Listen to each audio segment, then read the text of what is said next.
Hi, this is Allan Wright. Welcome to the Travel Well with Allan video update. Today, the subject is vaccine passports.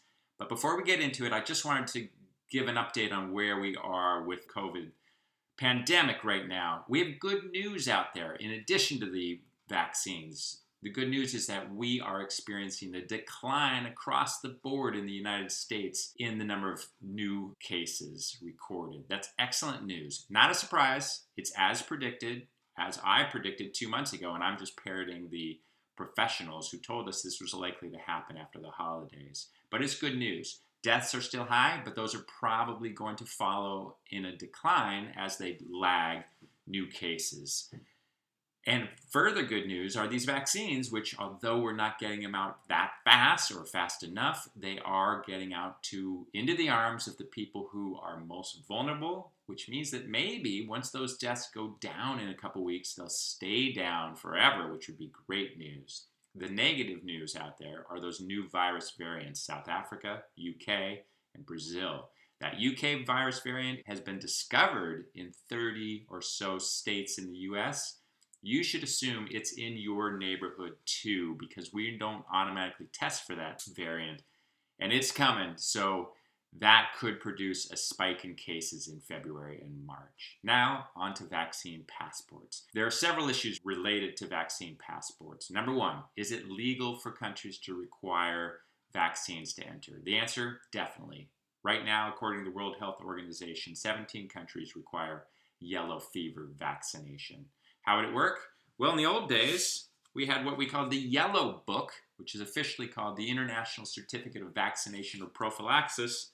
Mine has entries going back to 1991. The modern version is not going to be this. It's going to be an app, and you'll have it on your phone, and it'll be very easy to implement and have countries require that. Will countries require it? The answer, probably in some form. Countries are already requiring negative COVID tests, often combined with a quarantine period. And so it's not a big jump up to you have to get either a test or a vaccine. And if you have to test with quarantine, then the vaccine is going to be looking quite nice as an alternative. You know, the nice thing about this is, of course, it will allow the countries to open up to the desperately needed tourism that they want. Will society go for it? I think the answer is a definitive yes. Many people will go for it and want it. We're already doing negative COVID tests for international travel. We're in the US now talking about it for domestic travel. The United Airlines CEO recently suggested all his employees should be required to get it, although that was really just a floated idea. And people are working on these apps already, so those are going to be in place soon, and some of them are supported by major players. The arguments against this? We don't know for sure if the virus restricts people from transmitting it to others. We're working on that and finding the information. I think that will be resolved, and hopefully the answer is no. Privacy, always an issue, but you already have a passport and you're already getting visas, so you're already giving your information. I don't see it as a huge step up.